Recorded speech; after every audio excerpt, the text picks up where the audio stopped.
What's happening, everybody? It's Kyra and Ben back again. We have special guest Adam Svedberg. He's been on the show before, so welcome back. Hi. In your defense, I do fart a lot, so I'll try to plug it up for us today, guys. Okay. Oh my God! Welcome. Staying in the theme of female horror, last week we did do Suspiria, and this week we are doing one of my favorite movies, Midsommar. So let's start with Ben's history of the film. Never seen it. You said, "Hey, let's do Midsommar," and I was like, "Let's get to it. Let's do this." So that's my history. Yep. Amazing. Okay, and Adam?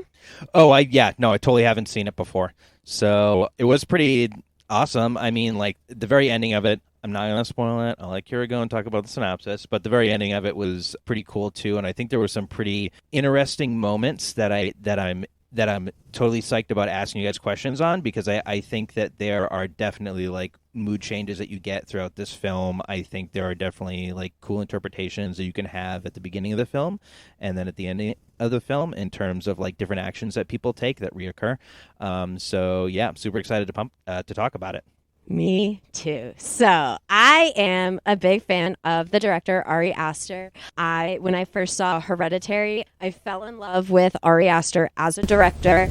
I think the way that he can get his actors to portray certain emotions that feel so real and so vulnerable is incredible. And I think the way he sets up a scene is really interesting because I sometimes never know where he's going to go next. I think he does really well with blending horror and surrealism with reality. And I think that's what makes some of his films so unsettling, because they are themes and they are things that we all deal with, and he is just pushing it to that extreme, which is what I like to see in my horror, because I watch horror to help me deal with the anxieties that I feel like I cannot deal with, and to watch heroines or final girls or whatever overcome these, I find to be incredibly soothing. So I can talk a lot about this movie, and then of course I have seen his third film, Beau is Afraid, also great. Definitely different from his first two. I'm not going to get too into it, but I would highly recommend. Honestly, watch all his films, even watch his short film, We Need to Talk About the Johnsons. Highly disturbing content, not for the faint of heart. It's not one that I outwardly recommend because it is more sensitive. But if you guys like Midsommar, you like Hereditary, you like Beau is Afraid, you would probably like that one as well. So let's dive into Midsommar. Oh my God. Okay, so any initial thoughts before we go through the synopsis? Yes. I spoke to you before and I said, there's parts of it that remind me of Logan's Run. Absolutely. And I said 100%. I made that connection immediately. You will tune in when you have recognized something from your synopsis videos. All right. First of all, I was pretty pumped that I got to see a whole bunch of actors that were in other movies that I saw before. So I was like, oh, actors, they do multiple, like, that's a thing. One of the main characters in there was hot, and I was like, all right. I was a little upset when he was dead at the end, but also like had it come in. Yeah. Which one did you think is hot? I don't know, the dude with the shirt, like the one who ends up in the bear costume at the end. Christian? The boyfriend? We think Christian's hot? Dun dun dun. I mean, what is it? Marry, fuck, or kill? I would fuck. Okay, sorry, we're gonna do this for 2 seconds. You would fuck Christian over Pele? All right. First of all, which one's Pele again? The one from the cult. The one that brought... No. Long hair, I'm sorry. Blech. I'm good. It's like borderline man bun hair, and I will have none of that in my life. I mean, no offense to anyone who does have long hair. Super cute. I like it on other people. Just, I don't know. I don't like to necessarily pull it when I'm having fun with it, when I'm staying on. So, but yeah, the main character, Christian, yeah, totally hot. And I already saw him in another movie, and at one point I'm pretty sure he wore a leather jacket, and I was like, all right, you got me. Like, you hooked me in, I'll take it. Meg Ryan yeah. does that. How do you not find him attractive? Okay, so maybe I can see how, like, he does look good. He is a good-looking man.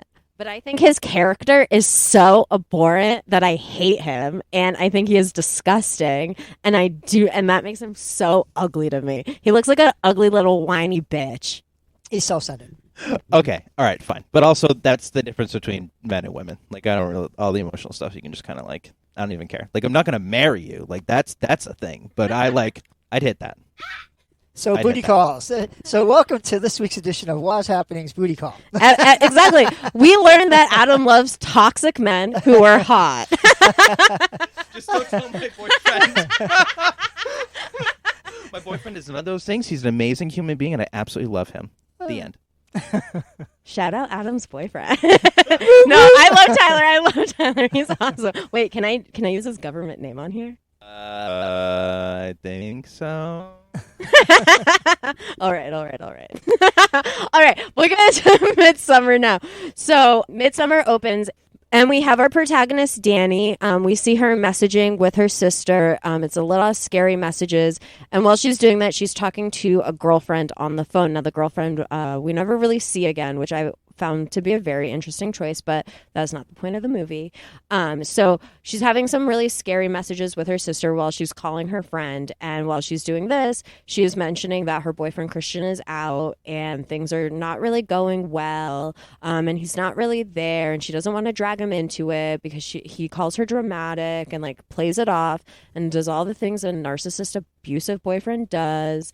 So then the conversation ends, and we see now we meet Christian, and he is out with a group of his anthropology friends. They're all in the same major together, and it is him with 3 other guys, Pele, the guy with the eyebrows.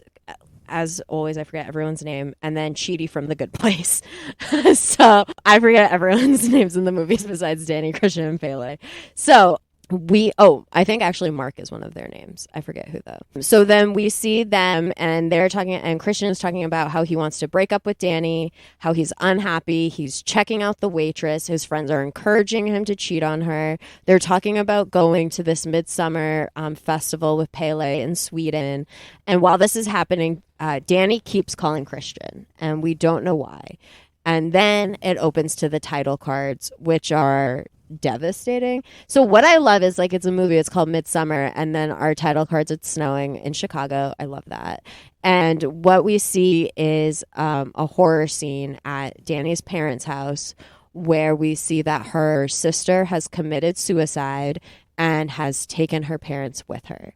The way that she does this, obviously, guys, this episode is going to be extremely graphic and triggering. Please, we're going to talk about suicide a lot.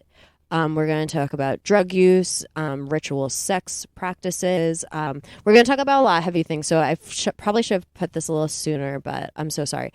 So back to it. We see that the sister has killed herself by taping up the whole house and gassing it out with carbon monoxide. So pretty sad and horrifying scene. I will say it is beautifully shot though. The slowly opening of the garage doors with the lights, and then you just follow the firemen through all the horrors of the house until you reach the sister. You see the IMs from Dani on the screen, and then it fades into like this haunting score, and then into Dani's like cries. I think it's so beautiful. And I think because in the trailers everything is set against this very bright idyllic setting, to start this movie off this way is completely jarring. And I think it really kind of has the audience member not really know what to expect, right? Because now we're already as emotionally devastated as Dani is. Yes, I agree. And I think that scene contrasts death to what we've learned later, like what the other people do for death. Mm-hmm. Like this is dark and gloomy, and everything else is bright and colorful, if that makes any sense. Absolutely. Yeah, so like it's a contrasting like deaths in these movies. Of course, and I think what it does is it goes down to the ideology of how, and I will use Americans because we are set in an American setting for this, but as how Americans view life and death versus how this cult in Sweden views life and death, because they are two very, very different things. Obviously, what Dani is about to experience, she has no idea. So then we see Dani crying in bed. Months have passed. It is now springtime, and she's trying to move on with her life. She is still with Christian, but she's trying to get past this very horrifying event. I mean, if this happened to me, I don't think I would be able to move forward. I know you have to. Life keeps going, but I put myself in that situation. I'm like, I don't know how she does it. So she goes to this party with Christian, and they are talking about going to the Midsummer Festival. Or the May Festival. And while she is talking, she doesn't realize that Christian wants to go because he always plays it down to her. She's like, oh, I didn't realize you were doing that. And he's like, oh, I told you. And she's like, well, you told me it was something you were thinking about. I didn't know that like you wanted it. So she keeps cool in the party, and then they have that big fight in her apartment. which I think is very interesting. How he like plays the victim, is like, well, I told you about this, you weren't listening. It's like, dude, she just lost her whole effing family, and you're obviously lying to her. Like, we all see this. And then he's like, well, come if you want, kind of thing. And then she's like, okay, yeah, I will. I have literally nothing. You know what I'm saying? Manipulators manipulate the situations. Exactly, because he's what? A narcissist. Oh, I hate Christian so much. I can't wait to talk about what a piece of Adam. shit he is. Yeah, Adam. Sorry, like toxic men. Okay, so now we are at Pele's apartment, and we see Dani. They're talking about the Midsummer Festival. She's talking about how it's going to be around her birthday, how she's excited to go, get out of the States, and he's very excited to have her. It kind of feels like he's the only one that wants her there, in my opinion, at this point. Christian's kind of aloof and awful. All his friends are kind of following his footsteps because they have loyalty to him. But I do love the breakdown of that loyalty throughout the film. And then one of the best transition scenes I think in the film is we see Dani kind of having this panic attack of starting to cry, starting to feel all the emotions of what she's been going through. And she walks into the bathroom, and as she's going into the bathroom, it flips into the airplane bathroom, and she's crying in the bathroom, and she's on the airplane to Sweden. And I think it is so well done. So now they are in Sweden. Now, like I said, I am a big fan of this movie, so I own the director's cut version, which is the one I only watch. So I will be referencing some things that are not in the theatrical cut. If you are confused, just let me know. I was born confused. So we're good. So they get to Sweden, and now they have to drive from whatever airport they landed in to Pele's cult. I mean, I'm going to call it a cult. He calls it a commune, and he's on their version of Rumspringa, where they go out into the world, they study, they learn skills, and then they come back. So, and they are back obviously for the May Festival, the Midsummer Festival, where it is a huge celebration. Everyone is coming, and they are there. So they are there because Pele was in their anthropology class, and they are all anthropologists, and they are going there to write a paper. Well, Chidi especially is going there to write a paper. Dani's tagging along, Mark is tagging along, and then Christian obviously is tagging along under the guise of also doing some sort of research about this. But Chidi is studying all the midsummer festivals in Europe, whereas Christian is only going to this one. So they get to the festival. Now they get to the community, and it is very bright. It is always sunny. Everyone is drinking this mushroom tea. Everybody's embracing. Everyone's loving each other. Everyone's blonde. Everyone has blue eyes. It is very ethnocentric. Is that the word I'm looking for? Yes. Thank you. No clue. So they all look a very certain way. We see Pele meet up with some of his friends. His friends have also brought people, and all the groups are meeting together. Now, they are drinking this tea, which is a hallucinogenic tea, is a mushroom tea. It is part of the ritual, is part of the community, something that they all do. So they all start tripping together. And one thing I like about this is we see the tripping through Dani's points of view, and she is obviously mentally not in a good place, but sometimes she is. And I think one of the ways that she is in a good place, even though it scares her, is when she is first beginning to hallucinate and her feet kind of start becoming roots. Yes. And like grass, like with the trees. And I thought that was very symbolic of like her staying there and planting roots. Yes. Very like over the head metaphor, but so she starts hallucinating, and then that gets her scared, so she goes into the bathroom and she sees her sister. That gets her scared, and then she ends up sleeping, and then she wakes up because she falls asleep in the woods and no one comes and finds her. I thought that was insane. Where's your boyfriend? He fucking sucks because he didn't come and find you. You're tripping on mushrooms in a place you've never been before, and he's just chilling with his buddies, and you're lost overnight. Ridiculous. And you like this man? Okay. All right. First of all, in his defense, he was also high. No telling where he could have been until when he finally sobered up. But also, like, it was never night. It was never night. It was always daylight. So much sun. It's always daylight, but I mean, the hours still pass. Time still moves. That's what they want you to think. It's always sunny in Philadelphia. It's always sunny in Philadelphia. So now they're going to the main days of the festivals.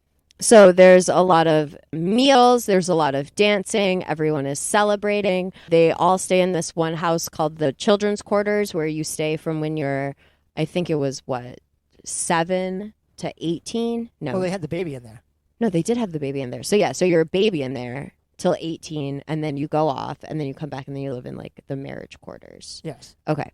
So they're all in this like kids' house that has all these like really beautiful illustrations. And I do want to talk about the illustrations because if you pay attention to the illustrations in this movie, they reveal more than what you think they reveal. So I think that is so, so cool. So now they're all staying in the same house in the children's quarters, and they go to dinner, and everything is set up in these rune shapes.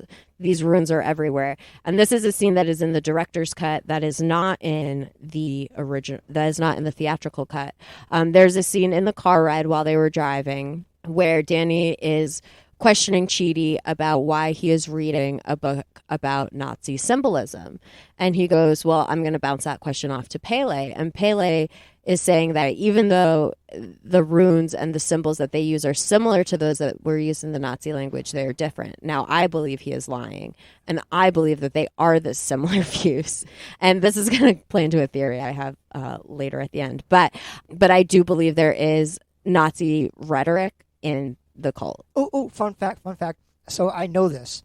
The Nazis actually did like follow the Nordic gods and the runes, and the SS symbol is actually a Nordic rune twisted to make the SS, and they worship the Swedish and the Norwegians for their blonde hair, blue eyes, and that's what they strived for. And there's numerous cults that were formed by SS leaders that in the castles where they had ritualistic murders, and so that's actually something that. So yes, you are dead spot on.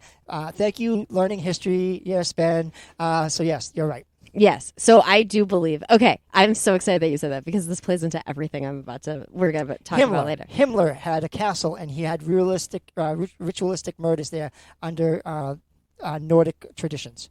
And that's what I think, and I believe that this cult was founded by an SS officer who fled Nazi Germany. Makes sense. Which is what I believe. Okay, so yes, so we find that out that these runes and these symbols and everything is based in is tied to the Nazis. So everything is set up, all their tables, they have, and what they're doing with everyone with the exception of Mark, who is just there to like party and like have sex, and Pele's like, oh, okay, dude, like we're at a commune. He's like vaping at the table. He's literally the worst. He's played by Will Poulter, who does a phenomenal job of it. So they're sitting and they are observing, like I would say Chidi, Christian, and Dani the most are the best at observing these cultures. We're also introduced to Connie and her boyfriend, I forget her boyfriend's name, or fiance, they're engaged, who comes with one of Pele's friends. And these are the outsiders of the cult, right? These are the ones that have been brought in to witness this ceremony and these festivities as like a special treat. Pele says it a bunch. She goes, I really had to ask the elders for all this permission, and they're excited that they're there. So while they are doing their opening ceremonies and things like that, they are talking, and we are met with the prophet of their commune, and their prophet is obviously a inbred. Yeah, I don't know how to nicely put it. An inbred child, and he is nonverbal, but they believe that his finger paintings are the messages of what they should follow. And it is in this book, and no one can see the book no one can read the book except for the elders. And they translate what this child does. So that brings up a lot of really interesting parts. And they talk about the inbreeding of it because Chidi asks a bunch of questions. He goes, so how is this happening? Like in a small community, does inbreeding happen a lot? And they say, no, they're very safe about it and very careful about it, with the exception of when they need a new prophet, which I found very interesting. Yes. So already some weird things going on. We're already a little weirded out. And then they say that they are getting ready for the festival the next day, which is a big ceremony. And now Chidi has some ideas of what the ceremony is because he studied it. Dani does not. And because of this, she is a little nervous, but Chidi seems excited because he's like, is this real? Is this real? Is this real? And Pele's like, you'll see, you'll see, you'll see. So they have a dinner for these two elders in the community. They're both at the age of 75, 78, something like that. Yes, they're up there. And it seems like everyone is following their lead and waiting for them. And then they get carried very ceremoniously in a parade style to this cliff. And while they're at this cliff, everyone is standing there and watching them. And they go up to the cliff. And as they're doing this, one of the elders is reading passages from their book. And while they're doing this, they're saying their goodbyes because they are about to kill themselves. This is an end-of-life ceremony. So you would think that literally anybody would have prepared Dani for this because she just lost her sister and her parents. So they are at the ceremony, and she's like, oh, my God, what's going to happen? Are they going to jump? What's happening? And they do jump. And, of course, they don't die immediately. So then the elders take turns with the world's biggest hammer, bashing them in the head. Yeah. Well, the woman dies immediately. Yeah, but the man doesn't. And then I thought it was pretty cool because they imitated his pain in dance when he was screaming. Like, the people around him were wailing and dancing to him, and then the elders went over and like ended him, like, brutally. Right. And I love, because this is the first thing we see of how the community acts when one of theirs is hurt. Yeah. And I love it because we see it repeated throughout the film in a way that is so interesting because it really goes down to the mentality of this cult, which we are going to talk about later. There's a lot to cover here, guys. I'm trying to cover the synopsis super quick so we can get into all the other good, fun things about it. So Dani is now very upset and she wants to go home. Christian is saying that he does not want to leave. And they have this big fight. And she's saying, what are you saying? You don't want to leave? What's happening? I want to go. I'm not feeling safe. I'm not feeling good. I want to leave. And he's like, no, we're going to stay. We're going to stay. Another red flag from this man. So, of course, they end up staying. And then he confronts Chidi to say that he wants to do his thesis on this cult and midsummer traditions. And Chidi's like, no, like, you can't steal all my work and put your name on it. He actually asks if he can collab on it, and he says no. And I think that's really interesting because you kind of see like how Christian selfishness is seeping into every relationship of his, not just his relationship with Dani. Yes, 100%. And you could see also when like he's sitting at the table and he's actually looking at the redheaded girl, the other women, like, he's like totally interested, and like Dani's like right there, but he doesn't see her. Yeah, I don't think he ever saw her. He never saw her. He forgot her birthday. Pele remembered, and then he does this like sheepish little birthday cake song bullshit. Pele draws her a beautiful photo of her, and I thought it was so nice.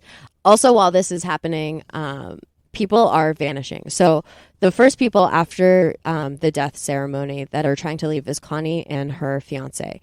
So first we see that her fiance leaves, and Connie's like, where'd he go? Why would he leave without me? Why would he leave without me? And they're like, oh, we can only bring one person in the car at a time. And she's like, well, that's stupid. I would have sat on his lap. I would have done this. I would have done that. And they're like, no.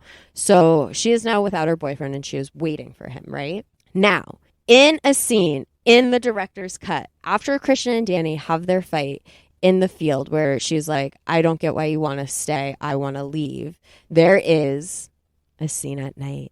It turns dark for one scene in this film, which is crazy because it goes against what we know, because everything is supposed to be bright and sunny. And how can all these horrifying things happen when it's so bright out and so sunny? Do bad things happen in the daylight? Yes, but they also happen in the nighttime too. So there's one scene at night. It just is never explained why there's one night, but it is because and then during this one night, they always call the river monster or the river god, and they have to make a sacrifice to the river god.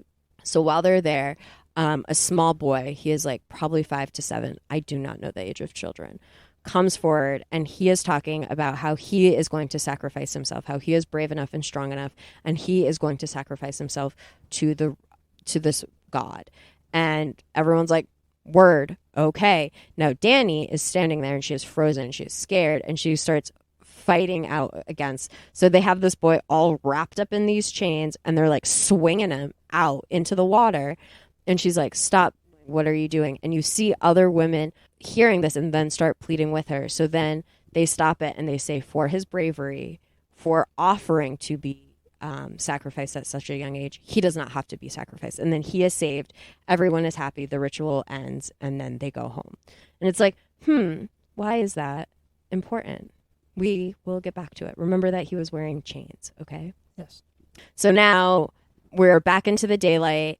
Dani is hallucinating. She's not having a good time. Pele is like convincing her to stay. She's having fun with the women. She's doing the baking and she's picking flowers and she's really bonding with the other women in this community. They've really taken her in as her own. While the men, it seems like, are kind of floundering, with the exception of Pele because he is one of them. And while all this is happening, we talked about Christian and Maya, or is it Maya? I think it's Maya. And she has red hair, and she is seeking him out in the community. Maja, my bad. And seeking him out in the community, and kind of what it looks like is putting a love spell on him. She is putting something under his bed. She is putting her pubic hair in his pies. She is putting her period blood in his drinks. Like, she's doing all these little things to kind of what she believes is to get him to fall in love with her, because her end goal is to have a baby. And so all this is happening while all these other horrors are happening. Guys, please watch this movie. So while that is going on, Connie goes missing. And everyone's like, where's Connie? It's like, oh, she went with her fiance. And then Mark pees on a sacred tree. He goes missing. I'm going to try to rapid fire through all the main parts. Chidi goes into their temple to try and steal their book, because he tries to steal like their Bible, because he wants to get information. He gets clunked on the head, goes missing. So now we are left with Pele, Dani, and Christian. It is the final day of the festival. And they're like, where are all our friends? Who cares? We've been drinking mushroom tea for 4 days. Or has it been 4 days? It's been daylight the whole time. So is just the three of them remaining. Christian gets asked to go to this meeting with Silva, who is one of the elders. And Dani is entered into the May Queen contest. Earlier in the film, we find out that the May Queen is granted once every few years during this festival while all the sun is up, and is a very high and revered title. You want to be the May Queen. So she is entered into the contest, and it is a dancing contest. So she has to do all this dancing, and she wins because so she drinks the mushroom tea. They're doing the dance around the maypole. All the girls are falling down and dancing. It's a very fun scene to show the way that she can let go and how she can really be one with this community. She starts speaking Swedish, even though she says she doesn't know it. They're laughing, and she is the last one remaining. So she is the May Queen. Now, they hold this huge feast for her, this huge celebration. She's getting paraded around. She sees her dead parents' faces in the crowd, her sisters. You see her sister's face above her in the sky. The way that they hide her sister throughout this whole film is so beautiful. She's hidden everywhere. Pele makes out with her, and then she's sitting at this table, and now Christian is also there. He's been drinking the tea. He's had this very odd conversation with Silva, and everything is moving for both of these characters in two very different ways. Dani is being celebrated. Well, it feels like Christian, is he getting punished? What is happening to him? So the dinner is ending. Dani has to go to do her May Queen tasks, and Christian is dragged away to go, and he ends up meeting with Maja because the elders had approved it. They had talked about that, and he is very drugged up, and they perform a sex ritual. So you have a bunch of older women around Maja as she is presenting herself naked on a bed of flowers, and Christian, drugged, confused, is coming in, and they're leading him and guiding him into having sex. Like, the woman helps him, they help her, she's talking to them, and again we see this scene where all the women, once Maja starts having sex, they start mimicking the noises that she is making. They're all moving in sync and in harmony behind them while they're watching Christian and her have sex. Dani's now finishing up her May Queen tasks and looking for Christian, right? Then they're like, you don't want to go there, you don't want to go there. And we see Dani look through the peephole of the church that he's in, and he sees him having sex with her, and he sees all these women around. So obviously she starts freaking out. Again, we see the community of women coming around her. They are all crying together. They're all it is such a powerful scene. We see Dani letting everything out, but also for the first time really releasing and not suppressing what she's feeling. And we'll get back into this when we talk about the community and the relief of communal grief. But so she's releasing all her emotions for the first time, and she is breaking down sobbing, and all these women are screaming and sobbing with her. This is a pattern we have seen from the community. Now, after this ends, they have to go back and do more May Queen tasks. And then Christian obviously has completed his tasks, and now he is paralyzed because he's running around naked. He sees his dead friends in a barn. Everyone is like, they've got the fiance's back is filleted open. Chidi's foot is in the ground. It's very gruesome. Christian then is running around, he gets clonked on the head, and now he is paralyzed. So he's sitting in a chair paralyzed. Dani is there, and then one of the men, the one that brought Connie, is also there. And then they have another man whose name is drawn lottery style. And Dani, as May Queen, gets to choose who to kill because they are going to do one more sacrifice. Someone volunteers, the friend that brought Connie, and then Dani gets to pick one to die. Either a member of the community whose names get pulled, or Christian. Who do we think she picks? Hans. Sorry, Christian. Sorry, Christian. You got the axe. So they have already paralyzed him, so he's just chilling, and they're like, all right, dude, you ready? So we see a separate scene where they cut open a bear, pull out all its insides, and sew Christian into this bear suit. Throughout the film, we see this looming yellow triangle building. And while we see this building, we see all the bodies of all the people who have gone missing getting wheeled into this building. We see Connie with the chains on that the little boy was supposed to be wearing. She was the sacrifice for him. So we see her, we see Mark, we see Chidi, we see her husband, we see the two people who had committed suicide earlier in the film. They are also the sacrifice. We see the two men who have volunteered to be sacrificed and burned alive. And then obviously our main event, Christian in the bear suit. So what happens now? Dani in all her May Queen glory in this beautiful flower ball, like sack, I don't know, vessel, I don't know. It's like a giant cape, but she has no arms. She can't move. It's just her head. Well, she has like little T-Rex arms, but so she is watching them, and then they burn it alive. They burn the whole building down, and Christian burns alive. Everyone else that in there burns alive. And while the screams and the fire of them is happening and everyone is burning, we hear again the full community surrounding it screaming, mimicking the pain that they imagine their fellow people to be feeling. And the movie ends with a zoom in on Dani's face, and she is finally smiling. She has obviously cried out, she is tired, she is drugged, but she is smiling. And that's how the movie ends. So sorry that was a super long explanation, you guys. Let's get into the film. So Adam, what questions do you have? Because I feel like I have not let you talk at all. Oh, no. Your voice is mesmerizing, Kyra, and I could listen to you all day. I don't know about that long hair, though. So Ouch. Yeah. So here, I got one for you. All right. So it is just not customary, I think, for us to really see people sympathize with our emotions in the way that this cult did every time Dani kind of like broke down or had a moment. So how did you feel when it first happened with the Cliff Jumpers?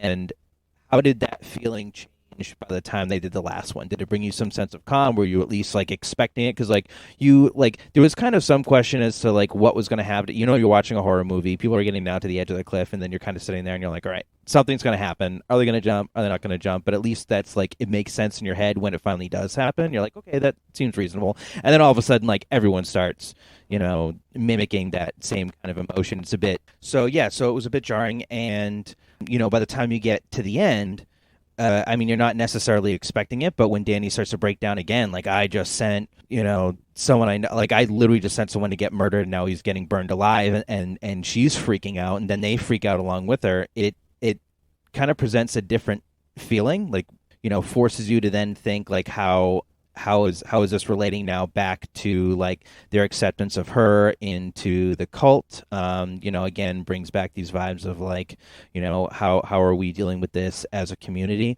So like, how did that first feeling evolve for you guys as you got to the end? So I thought it made her more connected to the community. Like, so there's a part in the film where the lady says, we're all connected and we're all in this together, and we feel their pain as they pass. Dani's like, I don't understand. I don't get what you're saying. She's like, so I think the progression of her through like becoming the May Queen, doing everything with the people, being more connected with them as a unit instead of seeing them like as off in the distance. Like now she's actually making pies. She's doing things. She's actually connecting with these people. I felt like when she's breaking down and crying at the end, they're connected with her. And I thought that's why she smiled, is because she was never connected with anybody. Like once her parents died and her sister died, and she wasn't connected to anybody. Her boyfriend wasn't connected to her. She felt all alone and by herself and just distant.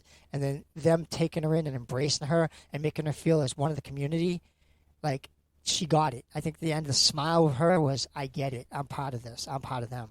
So I agree with that. I do have some thoughts.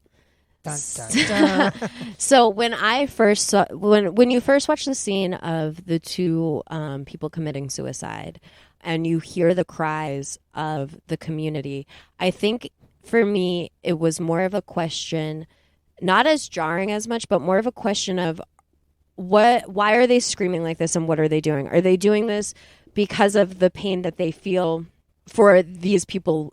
Lives ending, them not being in their lives anymore, or are we feeling the pain of what we imagine that they're going through, right? And I think it is very ambiguous at that point. And I think it's supposed to be ambiguous because at that point, we're still trying to figure out the cult. We have just landed, right? And I think what this movie does such a good job of, especially through the eyes of Dani, like you were saying, is it really kind of, I would say this movie sort of indoctrinates you like they're indoctrinating Dani. So everything that is that happens to Dani in this film, and everything that is asked of her in this film, I think is incredibly intentional. And I think it is to do that to get her to stay. And I think the whole goal of this trip, regardless of when the intention started, was to keep Dani. So what are my thoughts? Let me get back to your question. I'm so sorry I believe that, and when I first saw it, it led me to a lot of questions about where this film is going. What sort of cult is this, and how are we supposed to be feeling about them, and how are they supposed to be feeling about death? This is the whole thing. This is what we're trying to figure out. And then I think by the end, what we are feeling is that, like you said, community energy, and we are feeling that communal grief, and we are feeling that nothing is a burden alone. Right? And I think that is the point of the film. Now, is that what is right? Or right? No, I don't believe so. Let's talk a little bit about it. And then we'll talk about other parts because I have so many thoughts about this. So when we see Dani first breaking down, the one moment that she first truly only breaks down around Christian is when she just finds out and he's holding her, even though he wants to break up with her. He's like holding her. Her parents are dead. Obviously, this is prolonging their relationship. He is kind of obviously just holding her, not really doing anything, right? And then everything else, we see her stifling herself. We see her not expressing her emotions. We don't see her doing anything. We see her trying to be what she imagines is what a good girlfriend to Christian would be because she doesn't want to lose him. That's all she has, right?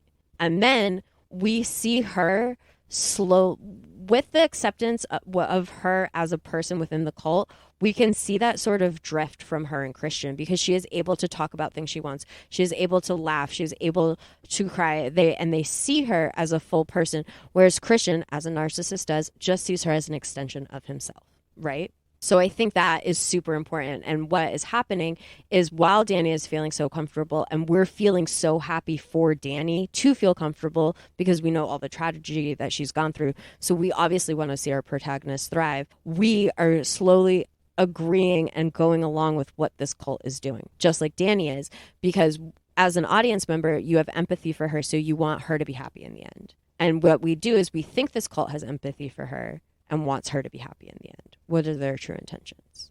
Okay. Remember how we were going to talk about illustrations? Let's get in it. So, the movie, you did not see it. you did. Yes. Opens, and the opening part of the movie is actually the full movie. Did you know that? Did you see that in the photo? So it is in the same illustration style that we see all the pictures of drawn in the cult. You see the whole movie. It shows you everything. You see Dani and Christian together in a relationship, and you see Pele watching the relationship in the trees. You see death, you see a trip, you see heartbreak, and you see more death. That is the movie. Nice. And it is. They do this multiple times throughout the film. But that is the first intention. And what I love about that is that you, as the audience, when you're first watching it, you don't know that this is happening. So you're like, oh, look at this fun, beautiful photo. We're going to the Swedish countryside. Look at all this folk art. It's like very idyllic, just like having everything set in the daylight is. And then once you watch the film and then you think back at it, or you rewatch it again and you catch that, I think it's kind of like, oh, nothing is what it seems, which is a vibe that I got throughout this whole movie, which is what you're supposed to get.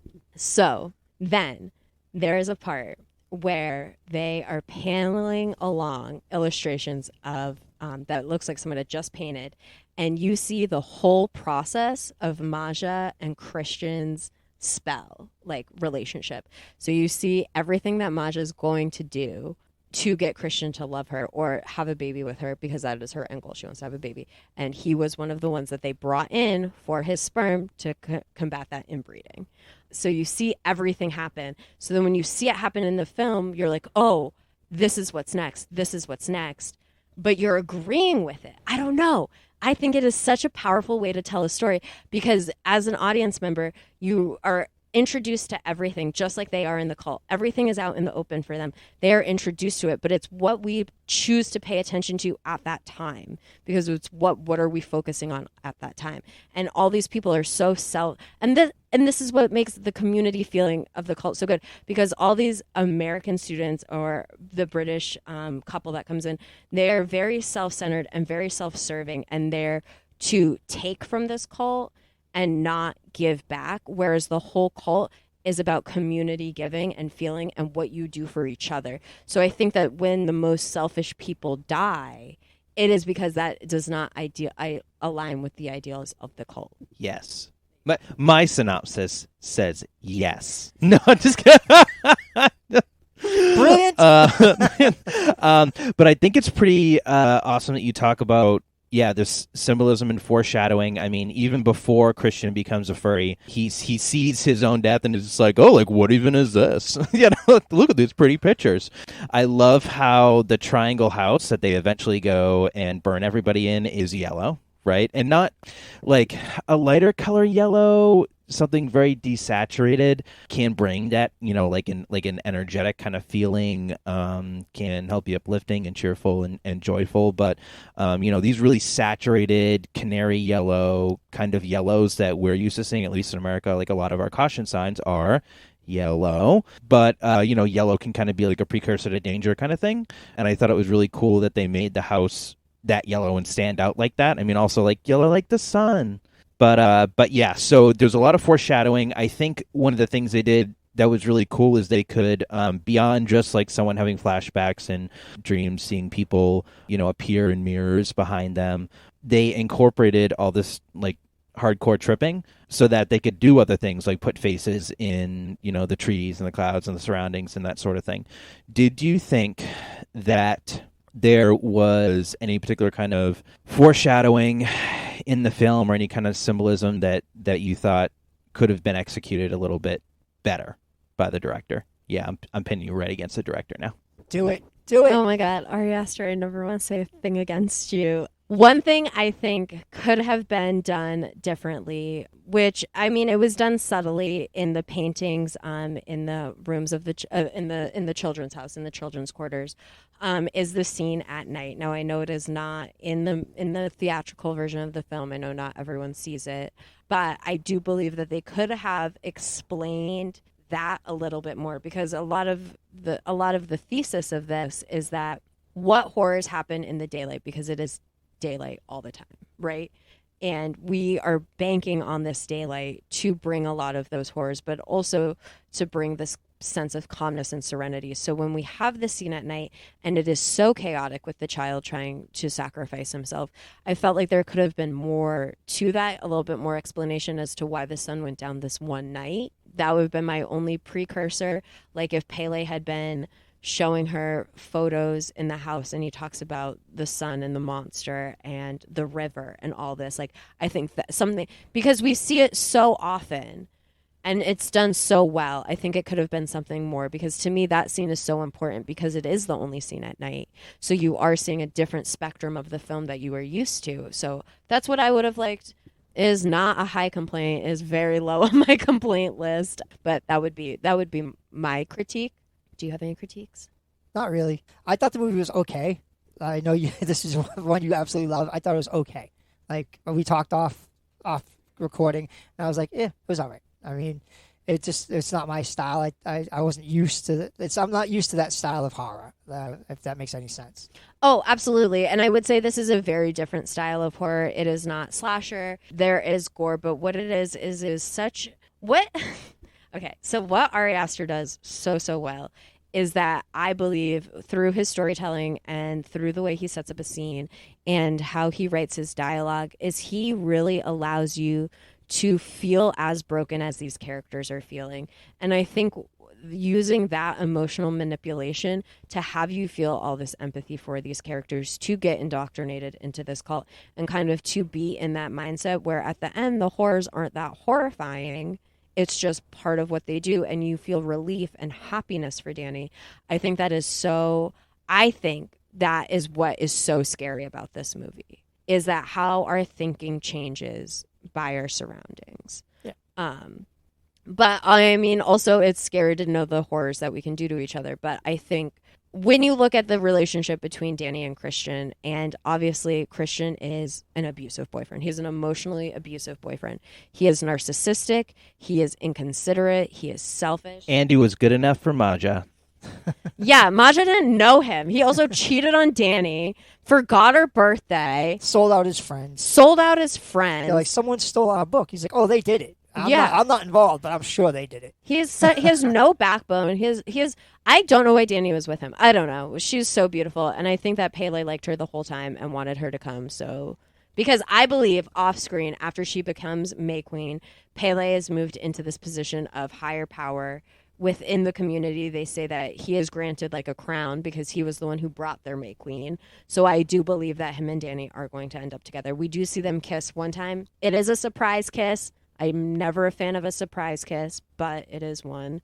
And the community accepts it too, right? So it's not done in private. It's done in the middle of all of them. They're all cheering and happy. So yeah, and I think it's accepted. And what I think is so interesting is that it is accepted without, we don't see Silva granting the acceptance like we do when she is granting the acceptance to Christian. So when Christian goes to Silva's house and she is talking to him about the ritual that he will perform with Maya and what that means for the community and what his role in that is, it is more like, we've talked about this, we've thought about it, and it's going to happen.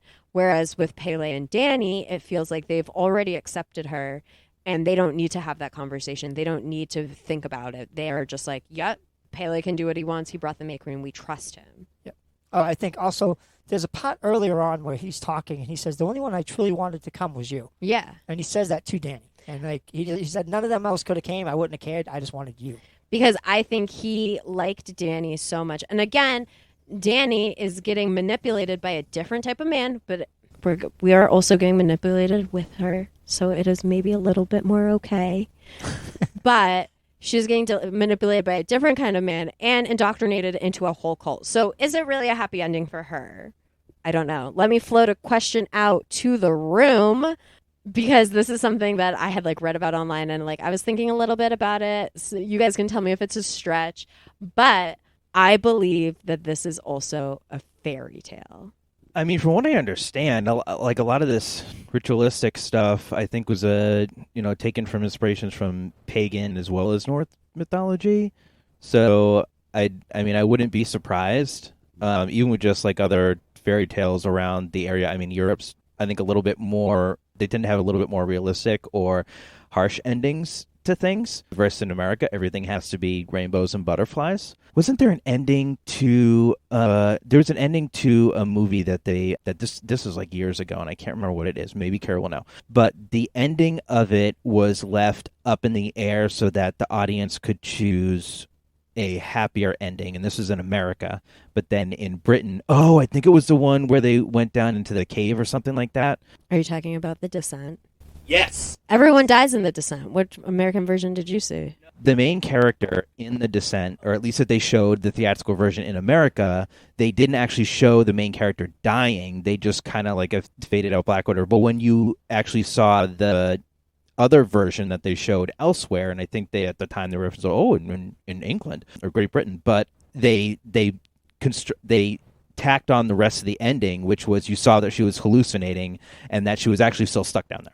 Which is a better ending to The Descent. Oh my God. Okay, talk about female-led horror. That is an iconic movie. Oh my God, we should talk about it again. I can talk about this movie a lot. I agree with that. Ben, do you want any thoughts on the fairy tale aspect before I go into my rant? So, reading Grimm's fairy tales and then watching Disney. Disney has all these the world's peaceful and joyful and happy. And then you read Grimm's fairy tales and the stepsisters cut off their toes to fit into the slipper. The Rapunzel gets her hair cut off and stapled to the wall, and then when the guy calls up, he gets killed. I mean, all this, those are all Nord's, fairy tales to explain life and death. Hansel and Gretel is, they lead the parents lead them up to die. It's just metaphoric for the way the world is. So I can see how this could possibly be metaphoric for look, when people get old, is it easier to take care of them or to have them die at their own hands? I see the aspects of this, where this could be a fairy tale, whereas this girl has gone through so much and she's traumatized and needs acceptance in her own mind. She needs acceptance for herself, and then she finds this cult and they find her and they embrace each other. So I see it. I see it because let's break it down a little bit, you guys. So we have Dani. She loses both her parents. Classic princess move. No mom, no dad. Bambi. Bambi. And literally anyone. Cinderella, Rapunzel. Right? Literally anybody. So she's princessed in the beginning because she loses everybody. Travels to a faraway land. Already knows the guy, but we'll say meets a guy. Becomes a queen. Oh my God! It's Frozen. It's Frozen. It's Frozen. She's Anna. She is. So no, I just think that's funny to think about because I believe it is how maybe Dani starts to view things, like home to you. And I think that those are two very important questions that no one has ever thought to ask Dani ever once in her life. And I think that they're really important questions to kind of think about regardless of what situation you're in, but it's do you feel loved and supported by this person? Is this person your home? Or is this where it can just be you and them, and then where you guys are, that is what is important? And I think having Dani get asked that question kind of really makes her think, and I think that thinking and how unhappy she has been and how Christian's been treating her really helps separate. And when she's fully separated, we see her fully separated from Christian at the final ceremony before she selects him. We see them fully separated. We see her disgusted with him, and we see her fully in with the cult, on their side. She's picking one of theirs over her boyfriend, right? So I think it's really interesting, and I love that quote a lot, and I think about it often. And I don't know, did any lines stick out to you guys in the film? You didn't even watch it. She lost one family to find another. She lost one family to find another. Another princess theme. Way to go, Ben. Just take what I was going to say, but that's all right. Oh my God, did you guys watch the same synopsis video? Man's going to do it. Man's going to Oh my God. Okay. So I know that this has been an incredibly long episode, you guys. So if you are still listening, thank you. Please watch the film. Write into us about all your theories. If you ever just want to message and talk to me about this film, just say that and I will send you paragraphs, because I feel like I've only begun to scratch the surface, but I could talk about it for another hour. So we will not keep these boys hostage for another hour talking about a movie that one didn't see. And Ben, I'm so sorry that you just thought it was okay. I'm sorry. No, don't apologize for your taste. I'm sorry. It's an opinion. Okay. No. But guys, please watch Midsommar. I was saying this to Adam before we started recording. A24, as you know, throughout the month of October is releasing some of their films again. The Witch and Midsommar are two of them, and is actually going to be the director's cut of Midsommar. So I would highly, highly suggest you guys check your theater times and really go see it. It is a great movie. The director's cut is almost 3 hours long. I will start with that. So just know that. But once you're in the world, you're in the world, and it is so immersive, and the payout is so good. I'd love to hear all your thoughts. Sounds good. Awesome. So thank you guys so much for listening. Again, spooky October, spooky films. We'll get away from some female horror, and we'll get into some more classics, I think. I know these two are a little bit more modern. In our Suspiria episode, we talked about a different type of final girl, and I believe that Dani also falls into that vein. I do believe she is a different type of final girl. A movie we won't cover, but I will shout out, is if you also want to see a different type of final girl, please watch the movies Jennifer's Body and the movie A Girl Walks Home Alone at Night. Oh, actually, I guess I have a lot of these. But check those out if you'd like. Also, All the Boys Love Mandy Lane. So just some really great, strong, female-centric films where women come out on top, which is what we all like to see. So check out Midsommar. Keep listening to us. We couldn't do it without you guys. Thank you. Follow. Like. Write in, give us suggestions. If you have a spooky horror movie, or if you just want to talk about Midsommar, reach out. I obviously have a lot to say. And catch us next time on Woz Happening.